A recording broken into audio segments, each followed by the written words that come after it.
우리가 읽고 있는 이 말씀은 굉장히 난해하고 어려운 말씀입니다. 그래서 어려운 말씀을 만날 때마다 우리가 다시 기억해야 될 게 있어요. 요한계시록이 기록된 삶의 자리를 봐야 됩니다. 역사적인 배경이 있다는 겁니다.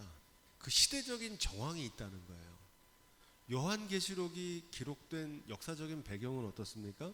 초대교회가 로마 제국에 의해서 극심한 박해를 받고 있을 때 성도들이 순교하고 로마의 원형 경기장에서 죽음을 당하는 그런 절박한 상황 속에서 믿음이 흔들릴 때 사도 요한이 반모섬에서 하나님께서 사도 요한에게 구원의 비전을 계시로 보여주신 거예요. 이게 요한계시록의 삶의 자리예요. 어려운 말씀이 나올수록 바로 이런 역사적인 배경과 시대적인 상황 속에서 쓰여졌다는 사실을 다시 기억해야 돼요. 그래야 그 말씀을 제대로 해석할 수 있습니다. 한마디로 요한계시록의 주제는 로마 제국에 의해서 극심한 박해를 당하던 초대교회와 성도들에게 사도 요한을 통해서 하나님께서 주시는 위로와 소망의 메시지인 줄로 믿습니다. 요한계시록은 은유로 기록되었다고 말씀드렸죠. 대표적인 은유는 시간은 금이다. 이게 은유입니다. 그 말은 무슨 뜻입니까? 금이 시간이란 말이 아니라 시간이 소중하다는 뜻이 담겨 있잖아요. 그게 바로 은유입니다. 그것처럼 요한계시록은 많은 은유적인 표현으로 기록되어 있기 때문에 그걸 문자적으로 보면 잘못 오해를 하는 거예요. 왜 그렇게 그런 은유로 기록하고 있느냐? 그 이유가 있습니다. 그 이유는 이 요한계시록의 메시지가 시간과 공간을 넘어서 과거에 있었던 교회, 또 지금 현재 있는 교회, 미래에 있을 교회들, 어떤 한 시대만이 아니고 모든 시대에 있는 그 박해 가운데 있는 모든 교회와 성도들에게 통전적으로 메시지를 전하기 위해서 은유로 기록됐다는 사실입니다. 이 요한계시록의 메시지가 오늘 우리에게 주는 의미는 무엇인가? 인생의 죽음을 맞이할 수밖에 없는 이들에게 위로와 소망의 메시지를 주는 겁니다. 또한 비가 오고 창수가 나는 날, 그런 절망 같은 위기를 통과하는 이들에게도 위로와 소망의 메시지를 주는 겁니다. 또한 기후위기, 핵전쟁과 같은 그런 인류의 종말이 코앞에 닥친 시대를 사는 우리에게 절망을 이겨내는 소망의 메시지를 전하고 있습니다. 개인의 죽음, 삶에서 만나는 위기의 순간, 세상의 종말의 순간에도 두려워하지 말고 하나님의 구원을 바라보며 믿음으로 오늘 하루를 살아갈 수 있는 지혜를 증거하고 있는 줄로 믿습니다. 그래서 사실은 요한계시록이 어렵고 난해한 말씀이지만 특별한 말씀은 아니에요. 모든 성경이 전하는 메시지가 그런 것처럼 우리의 인생과 이 세상이 영원하지 않다는 사실을 자각하라는 겁니다. 마지막 때를 생각하며 오늘 나에게 주어진 삶을 하나님의 자녀로 의미 있고 가치 있게 살아가는 깨어있는 삶을 촉구하는 말씀인 줄로 믿습니다. 또 이 난해한 요한계시록을 풀기 위해서는 요한계시록이 전체적으로 어떤 구조로 되어 있는지를 파악해야 됩니다.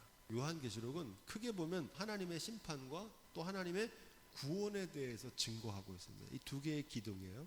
그래서 심판은 뭘로 되어 있습니까? 일곱 인, 일곱 나팔, 일곱 대접으로 하나님의 심판을 증거하고, 동시에 그것만 있는 게 아니라 또 다른 한 축에서는 하나님의 구원의 광경들을 비전으로 보여주고 있는데 그걸 뭐라고 그랬습니까? 삽경이라 그랬잖아요. 일곱 개의 삽경이 나옵니다. 구원의 삽경. 이 13장 말씀은 그 구원의 삽경 가운데 다섯 번째 삽경입니다. 첫 번째 삽경은 14만 4천과 흰 옷을 입은 큰 무리들이고, 두 번째 삽경은 작은 책을 받아 먹는 말씀이고, 세 번째 삽경은 두 증인, 두 감람나무로 마지막 말씀 사역을 증거하는 것이고, 네 번째 삽경은 우리가 지난 시간에 살펴봤던 해를 품은 여인과 붉은 용에 관한 말씀이 네 번째 삽경이고, 오늘 말씀은 구원의 삽경 가운데 다섯 번째 말씀이다. 그런 전체적인 맥락을 보고 이 말씀을 살펴야 됩니다. 오늘 말씀을 결론부터 말하자면 어려울 때는 좀 결론을 내놓고 하면 좋아요. 그래야 좀 이해하기가 쉽거든요. 이 13장 말씀은 초대교회를 핍박하고 있는 세력의 정체가 뭐냐는 겁니다. 또한 지금은 이 극심한 박해와 고난을 교회와 성도들이 당하고 있지만 하나님께서 인치심을 받은 성도, 구원받기에 합당한 믿음의 성도들을 마침내 구원하실 것을 증거하고 있는 줄로 믿습니다. 그걸 좀 염두에 두고 1절 말씀 우리 함께 읽어보겠습니다. 1절 앞에서 우리가 살펴본 붉은 용에 이어서 바다에서 나오는 한 짐승이 나옵니다. 근데 이 짐승이 중요해요. 왜냐하면 앞으로 이 짐승에 대한 얘기가 계속 나오거든요. 이 짐승이 뭐냐? 12장에서 붉은 용은 뭐였습니까?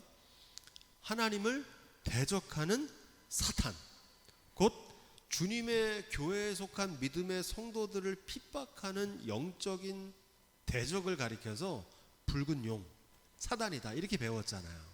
모양은 달라요. 지난번에는 붉은 용이었는데 지금은 뭡니까?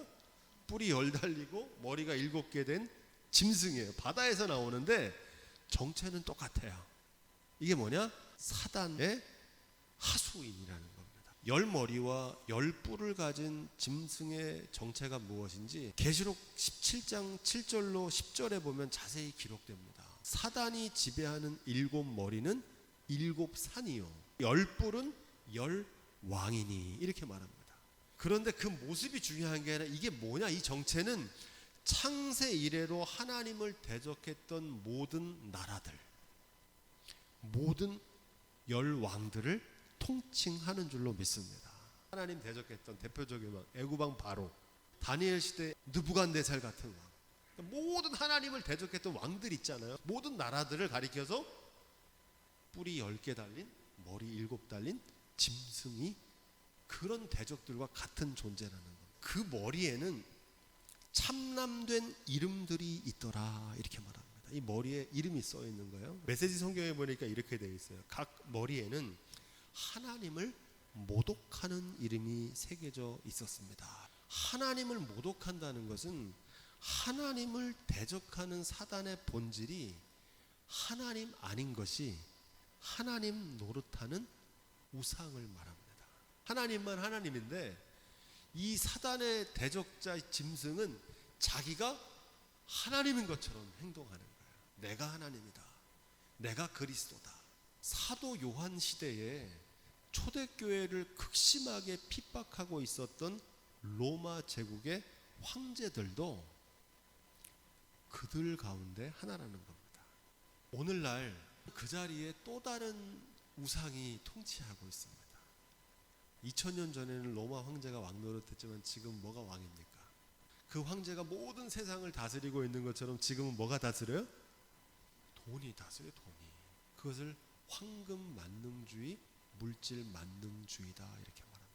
물질 만능주의가 교회에도 들어와서 교회도 타락시키고 성도들도 타락시키고 그래서 다 배교하잖아요. 거기에 다 절합니다. 하나님을 버리고 거기에 다 머리를 절하는 거예요. 돈을 하나님처럼 섬기는. 그리스도인은 누구냐? 물질이 다스리는 세상 속에서도 물질이 우리의 삶의 주관자가 아니라 예수 그리스도를 왕으로 섬기며 사는 사람들이 그리스도인인 줄로 믿습니다. 초대교회에도 그랬던 거예요. 지금은 로마 황제가 다스리지만 세상의 주관자는 로마 황제가 아니라 하나님이시다. 어린 양 예수 그리스도가 나의 구주시다. 그 믿음을 지켰던 것이 이 사도 요한 시대의 초대교회의 모습이었는 줄로 믿습니다. 그런 배경에서 이제 2절 말씀도 읽어보겠습니다. 2절 말씀. 이 사도 요한이 본 짐승의 모습이 나오는데 표범과 비슷하대요. 그 발은 곰의 발 같으대요. 그리고 입은 사자의 입 같다는 겁니다.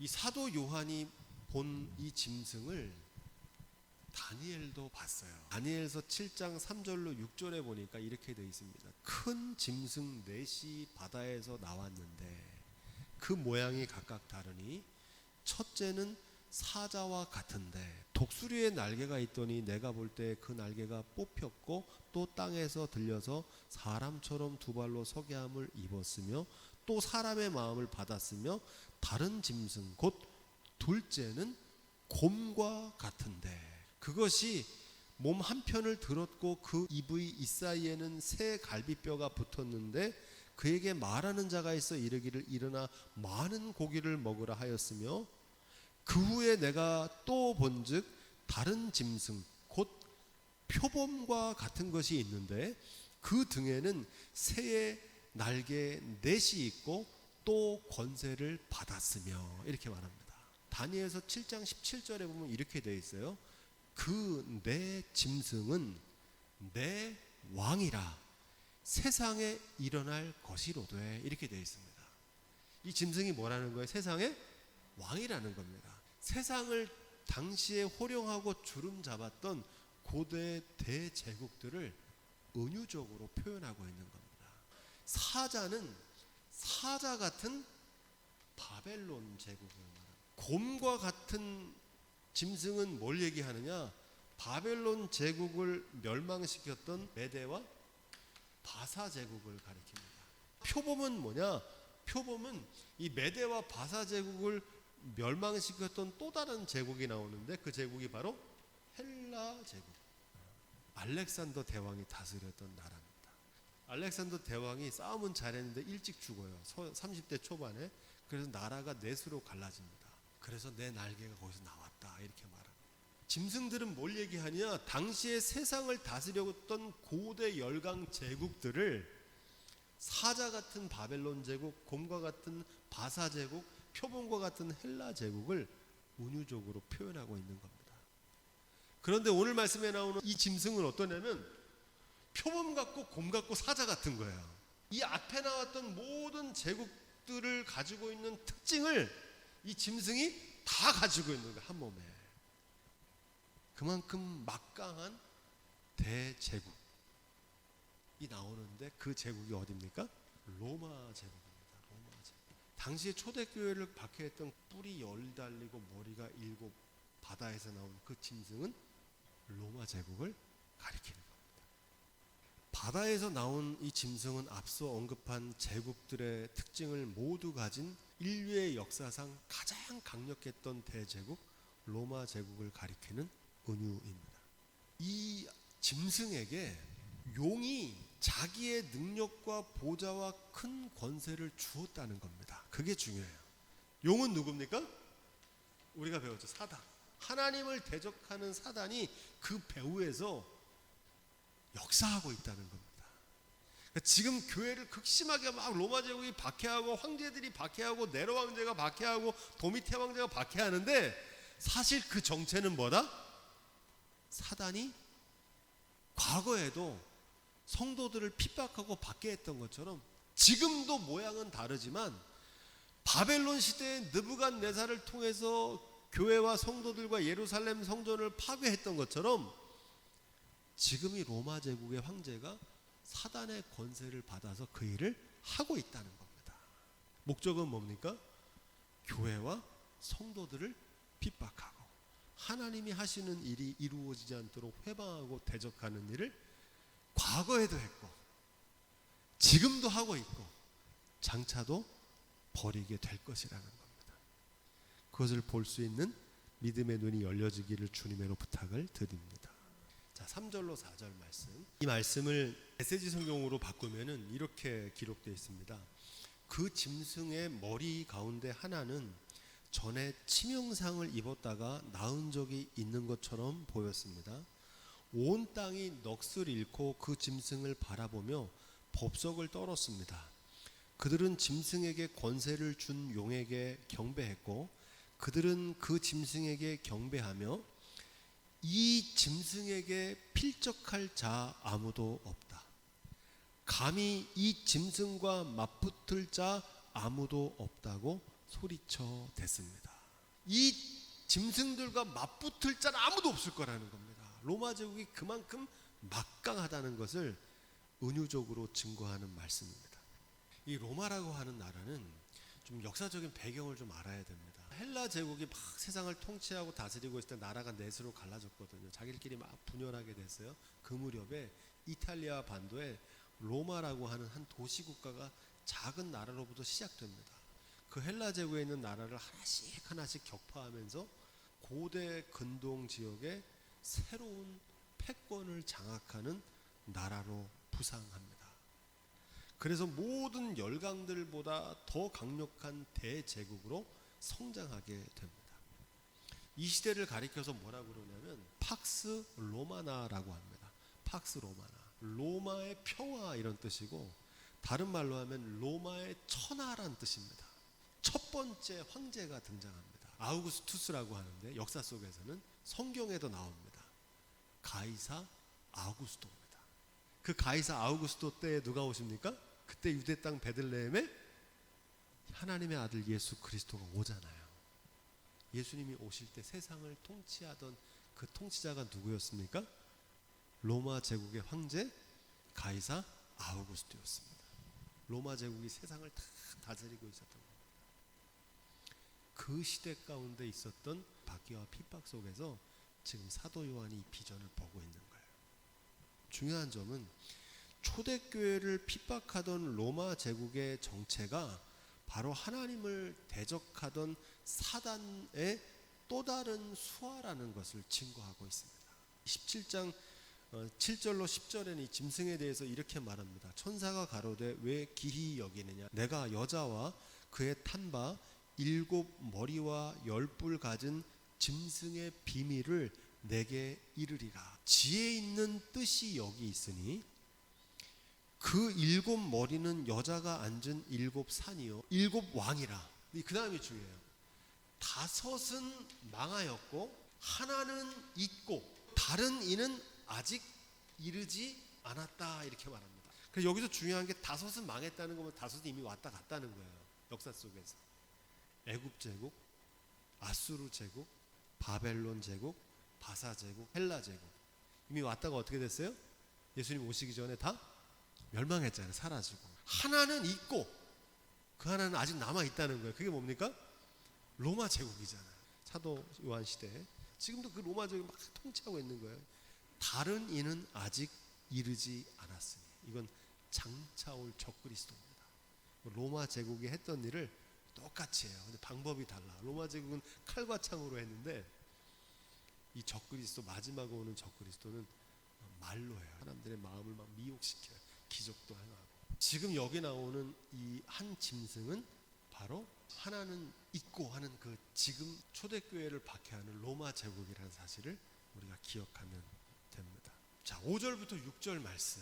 메시지 성경은 이 대목을 이렇게 번역합니다. 그 짐승은 크게 떠들고 자화자찬하며 하나님을 모독하는 말을 입으로 쏟아냈습니다. 그 짐승은 42달 동안 그가 원하는 일은 무엇이든지 할 수 있었습니다. 그 짐승은 하나님을 향해 모독하는 말을 내뱉었고 그분의 이름을 모독했으며 그분의 교회, 특히 하늘에서 하나님과 더불어 거하고 있는 이들을 모독했습니다. 이 짐승이 하는 일은 뭐냐? 하나님을 모독하고 성도들을 모독하는 겁니다. 하나님을 회방하고 하나님을 믿는 성도들을 회방하는 게 이 사단의 목적입니다. 뭘로 회방합니까? 말로 해요. 말로. 참남된 말을 하는 입을 받고 입을 벌려서 하나님을 향하여 회방하고 그 이름과 그의 장막, 하늘에 거하는 자들, 말씀대로 믿음으로 그래도 그 일을 하려고 하는 자들을 모독해. 너희가 믿는 하나님이 어디 있냐는 겁니다. 지금 로마 제국의 황제가 다스리고 있는데 너희가 믿는 하나님이 아니라 로마 황제인 내가 세상의 통치자라는 겁니다. 내가 그리스도고 내가 왕이라는 겁니다. 하나님이 어딨냐? 물질이 다스리지. 돈이 없는데 어떻게 성전을 짓냐? 하나님 모독하는 말이거든요.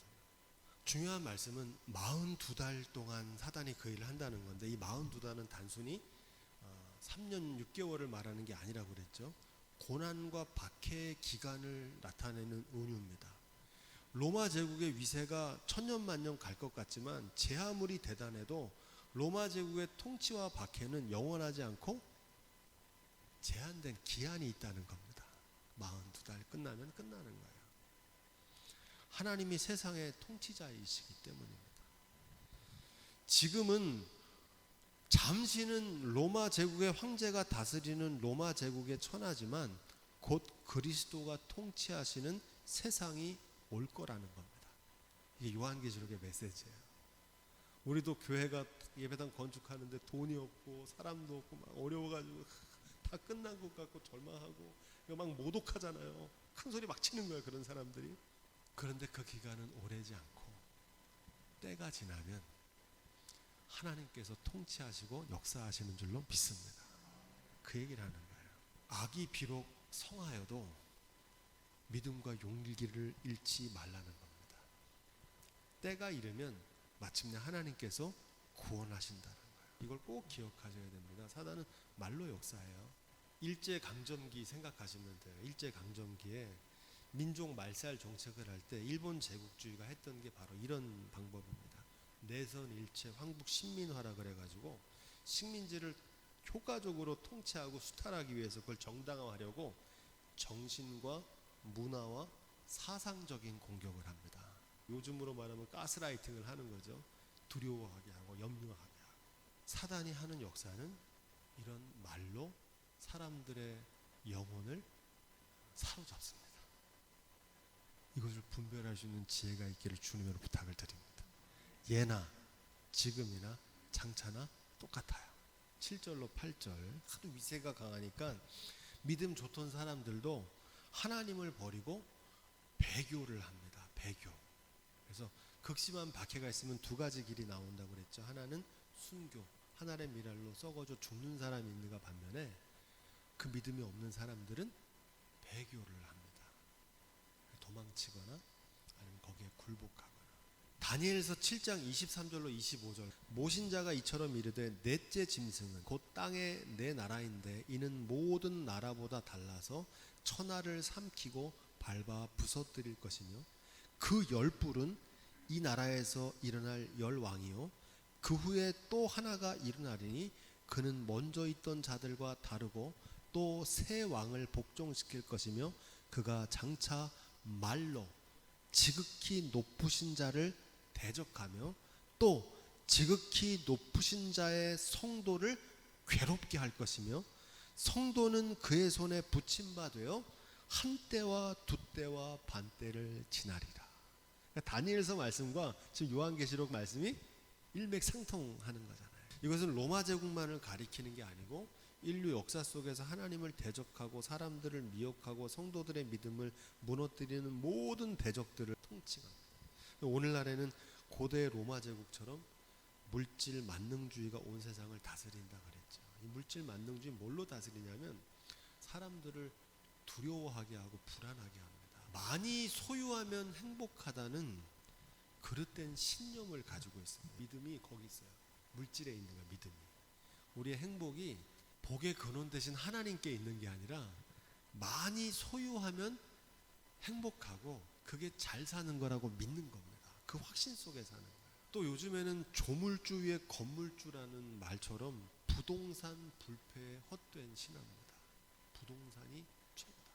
건물주가 되는 거는 세상 모든 걸 다 얻은 줄 알아요. 사단이 그 말로 많이 유혹하니까 사람들이 다 거기에 경배했다는 거예요. 맞아. 그렇게 섬기는 게 잘 사는 거예요. 오늘날 교회 목회자부터 교회 평신도 지도자들, 교회 직분자들도 다 거기 경배하잖아요. 네.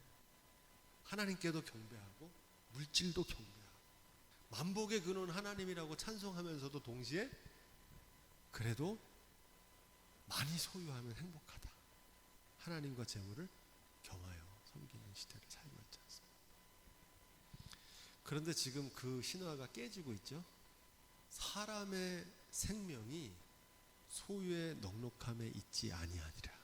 예수님께서 말씀하셨잖아요. 많이 소유한다고 행복한 게 아니에요. 그 지혜가 저와 여러분 가운데 있기를 주님의 부탁을 드립니다. 9절 10절 시작. 누구든지 귀가 있거든 들을지어다. 사로잡는 자는 사로잡힐 것이요 칼로 죽이는 자는 자기도 마땅히 칼에 죽으리니 성도들의 인내와 믿음이 여기 있느니라. 이 말씀은 뜻은 이런 겁니다. 칼로 흥한 자는 반드시 칼로 망합니다. 이걸 사필 규정이라 그러잖아요. 반드시 그렇게 되는 거예요. 심은 대로 거두는 겁니다. 하늘의 것을 심은 사람은 하늘의 영광과 축복을 받겠지만 땅에서 썩어질 것을 심은 사람은 그 심은 대로 거두게 돼 있어요. 칼과 황금과 폭력과 군사력으로 세상을 통치하고 호령하던 고대의 열강들은 어떻게 됐습니까? 다 역사의 이슬로 사라졌잖아요. 아수르, 바벨론, 헬라 제국 아무리 크고 대단하고 거기 큰 성문을 지어도 흔적도 남지 않잖아요. 역사 속에 다 사라졌잖아요. 그것처럼 칼과 정복 전쟁으로 식민지를 수탈하면서 흥했던 로마 제국도 결국 식민지의 반란과 내적인 타락과 부패로 멸망했습니다. 지금은 로마 제국의 천하지만 그 로마 제국 영원하지 않고 망한다는 것. 다니엘서 7장 26절로 27절은 이 말씀을 그대로 얘기해요. 그러나 심판이 시작된 즉 그는 권세를 빼앗기고 끝까지 멸망할 것이요 나라와 번세와 온 천하 열국의 위세가 지극히 높으신 이의 성민에게 붙임 바 되리니 그의 나라는 영원한 나라이다. 모든 권세 있는 자가 다 그를 섬겨 복종하리라. 할렐루야. 지금은 왕노릇하지만 로마 제국이 그거 망하고 그리스도의 통치가 온다는 겁니다. 곤불 10년 화무 10일홍이라는 말이 있습니다. 제 아무리 강한 권력도 10년을 못 가고 아무리 붉은 꽃도 열흘이면 진다는 겁니다. 아니, 목사님 열흘 넘는 화초도 있고 어떤 나라는 100년, 500년도 가는데 그게 맞습니까? 그 날짜를 얘기하는 게 아니에요. 이 세상에 영원한 것은 없다는 겁니다. 없어요. 그게 역사가 주는 교훈입니다. 아무리 큰 나라, 아무리 큰 성, 왕궁 다 없어지잖아요. 남 얘기할 게 아니고요. 우리 자신의 삶에 적용해 봐야 됩니다. 제 아무리 대단한 힘과 권력, 부와 명예, 아름다움도 때가 이르면 사라져요. 물질, 건강, 자녀 다 소중한 겁니다. 하지만 영원하지 않고 두고 가는 것이고 변하는 것이고 사라지는 것들입니다. 천년 만년 사는 줄 알아요. 그러니까 그렇게 집착하죠. 얻을 만큼 다 얻고 남은 기간 자기가 다 못 써도 그래도 배고픈 거예요. 그래도 불안한 거예요. 영원한 나라도 없고 영원한 권력도 없고 영원한 인생도 없습니다. 이걸 전하고 있는 겁니다. 이걸 알고 사는 게 지혜입니다. 어떻게 살아야 되냐? 그러면 다 헛된 거니까 헛되니까 막 살자 그런 게 아니에요. 그걸 알고 영원하신 하나님의 말씀을 품고 사랑하며 감사하며 더 많이 웃고 어려운 일을 만날 땐 기도하고 나누고 있으면 힘 있으면 섬기고 그게 더 의미 있고 가치 있는 삶이라는 겁니다. 성도들의 인내와 믿음이 여기 있는 겁니다. 이게 그리스도인이에요. 이 믿음이 이 마지막 때를 살아가는 저와 여러분께 있기를 주님의 이름으로 부탁드립니다.